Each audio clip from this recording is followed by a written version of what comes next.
साथ करेंगे। माता वैष्णो देवी यात्रा मार्ग पर लैंडस्लाइड हुआ था, जिसमें अब मौत के आंकड़े को लेकर बड़ी खबर आ रही है कि 34 लोगों की मौत हुई है। कटरा विधायक बलदेव राज शर्मा ने दावा किया है 29 की पहचान बलदेव राज शर्मा कह रहे हैं कि हो गई है। तो बड़ी खबर इस वक्त की आपको दे रहे हैं। माता वैष्णो देवी ट्रैक पर लैंडस्लाइड की घटना घटित हुई और इसमें 34 लोगों की मौत हुई है। ये कहना है कटरा के विधायक बलदेव राज शर्मा का। उन्होंने दावा किया है कि 29 की पहचान भी कर ली गई है। इससे पहले आपको बताएं कि मौत के आंकड़े पर सीएम उमर अब्दुल्ला की तरफ से भी सवाल उठाए गए थे।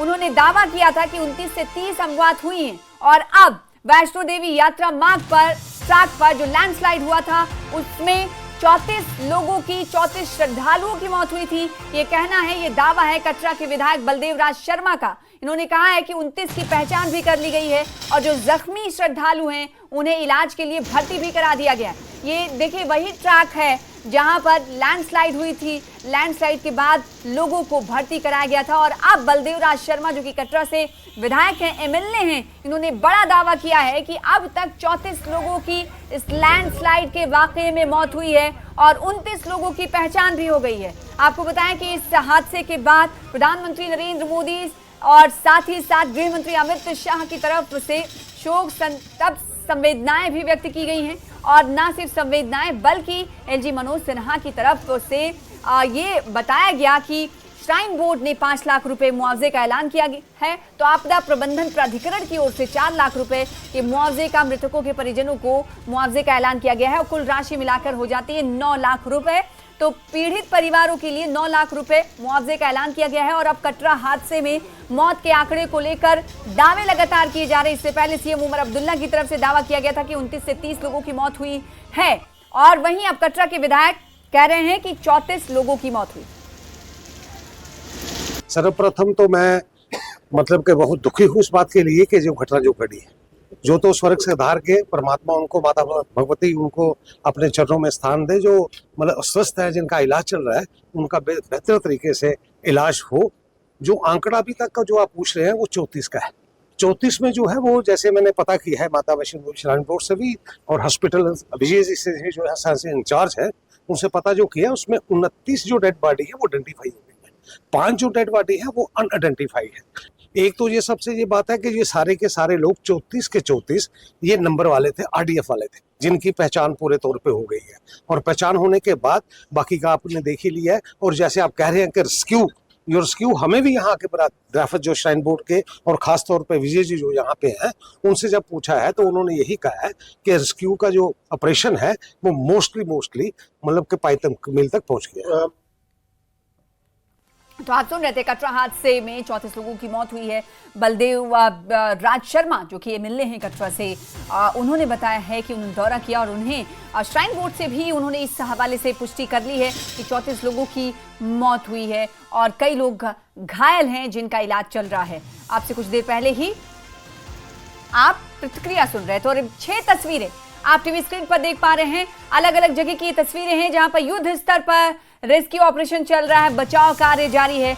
जम्मू की तस्वीर, एक्शन में जम्मू कश्मीर पुलिस आप देख पा रहे हैं। श्रीनगर में किस तरीके से बाढ़ जैसे हालात से लोगों को निकालते हुए नजर आ रहे हैं और आरएसपुरा में माल मवेशी समेत फंस गए तो जम्मू कश्मीर पुलिस किस तरीके से वहां से लोगों समेत माल मवेशियों को बचा रही है और जवानों को बचाया गया। देखिए लखनपुर की ये तस्वीर आपको दिखा रहे हैं जहां पर एयरलिफ्ट किया गया जवानों को और अखनूर की तस्वीर जहां पर सेना के जवान इस वक्त सेवा में समर्पित हैं। यहाँ पर लोगों को जो रेस्क्यू किए गए लोग हैं, जिन्हें महफूज मकामात पर इस वक्त शिफ्ट किया गया है, वहां उन्हें खाना खिलाया जा रहा है। सेवा में समर्पित ये सेना के जवान आप देख पा रहे हैं। ये है रेस्क्यू ऑपरेशन की तस्वीर अखनूर की। और फिर हेलीकॉप्टर से बचाव अभियान चलाया गया कठुआ में। कठुआ की ये तस्वीर आप देख पा रहे हैं जहां पर रावी नदी में आपको बताएं कि ब्रिज जो है, ब्रिज का एक हिस्सा ढह गया जहां पर कई कर्मचारी फंस गए। 59 कर्मचारियों को बचाया गया है, एयरलिफ्ट किया गया है और इस बचाव अभियान में चिनूक हेलीकॉप्टर को भी उतारा गया।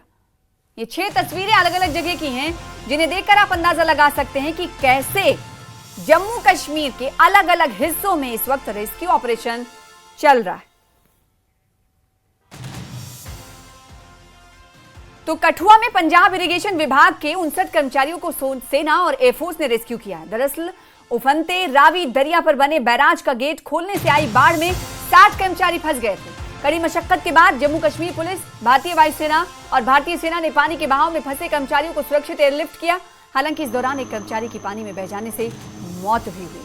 ये उस वक्त की तस्वीरें हैं। तकरीबन 1.5 घंटे की मशक्कत के बाद 59 लोगों को इरिगेशन के मुलाजिमीन को 1.5 घंटे की मशक्कत के बाद एयरलिफ्ट किया जा सका। और जो बीच में आप सिरा देख पा रहे हैं जो खाली है, यही सिरा पानी में गिर गया, रावी दरिया में गिर गया और सिंचाई विभाग के 60 लोग फंस गए, जिसमें से एक कर्मचारी की बहने से मौत हुई। 59 को बचाया गया। जिला कठुआ में बारिश लगातार आफत लेकर आ रही है और सुबह जिस तरह से 25 लोगों को रेस्क्यू किया गया लखनपुर से, और बता दें तो इस समय एक और यहाँ पर घटना सामने आ रही है। ये तस्वीरें आप यहाँ पर देख रहे हैं, ये रावी दरिया है और यहाँ पर जो बैराज खोलने पठानकोट इरिगेशन विभाग के कर्मी यहाँ पर पहुंचे थे और एकाएक जो पानी के दबाव के कारण, पानी के प्रेशर के कारण ये गेट टूट जाता है, जिसके बाद से वो यहाँ पर अब तस्वीरों में दूसरी तरफ दिखाऊंगा, ये सीआरपीएफ का जो कैंप है जो सुबह ही पानी में बह गया। यहाँ पर कई लोग फंस गए थे जिन्हें रेस्क्यू किया गया था और आज अभी बताया जा रहा है कि 60 के करीब जो कर्मी थे इरिगेशन विभाग पठानकोट के इसमें फंस गए थे और लखनपुर पुलिस, लखनपुर एसएचओ खुद इस ऑपरेशन की निगरानी कर रहे थे। तारिक अहमद इनसे पूछते हैं। तारिक जी, किस तरह फंसे ये लोग और कितने लोग थे और किस तरह रेस्क्यू किया गया? ये जमाल साहब, ये लोग यहाँ पे इस डैम के गेट्स ओपन करने के लिए आए थे, इस बैराज के गेट्स ओपन करने के लिए आए थे। सुबह से हम देख रहे थे, काम कर रहे थे, क्योंकि कल ये गेट्स बंद होने की वजह से आपने देखा होगा लखनपुर के अंदर पूरी बाढ़ आ गई थी, सारा पानी इधर आ गया था। उस वजह से रोड और ये बाकी सारी ये पुल भी हमारा डैमेज हुआ है, तो उसी का ये रिपेयर कर रहे थे। इसके बीच में एक इनका गेट जहाँ से ओपन करना था, गेट टूट गया। उस वजह से सुनने में आया कि एक इनके एम्प्लॉय की डेथ हुई है, तो बाकी वाले एम्प्लॉय जो है 60+ एम्प्लॉय जो यहाँ फंस गए थे, स्ट्रैंडेड हुए थे यहाँ सीआरपीएफ कैंप में। तो यहाँ से इंडियन आर्मी और बाकी सब ने मिलकर इनको यहाँ से एयरलिफ्ट करके तो सेफ प्लेस पे पहुँचा दिया है। तो सेफ हैं सभी बाकी? हाँ, बाकी सब सेफ़ हैं। अभी तक जो इन्फॉर्मेशन है सभी सेफ। जम्मू कश्मीर पुलिस, आपने देखा होगा रात भर में भी यहाँ सीआरपीएफ के 22 लोग फंसे थे। उसके अलावा लोगों को भी घरों से इवैक्यूएट कराना पड़ा। जब रात को 12:30-1 बजे के पास हमें इन्फॉर्मेशन मिली, पानी बहुत ज़्यादा था, बट जम्मू कश्मीर पुलिस ने बाकी वाले लोगों के साथ मिलके, सिविल काफ़ी लोग हमारे साथ थे, तो बहुत सारे लोगों को 30+ घरों से लोगों को इवैक्यूएट कराया। उसके अलावा सुबह 6 बजे अर्ली मॉर्निंग यहाँ इंडियन आर्मी के साथ मिलकर एक ऑपरेशन करके 22 लोग जो थे सीआरपीएफ के और 3 सिविलियन जो अंदर स्टैंड हुए थे इस बिल्डिंग में, तो उनको निकाला था। तो पुलिस तो हर वक्त जो है लोगों की सेवा में लगी है। बहुत बहुत शुक्रिया। और साफ तौर पर इनका भी कहना है कि जो हिदायतें दी गई हैं उनका लोग जो हैं पूरा पालन करें।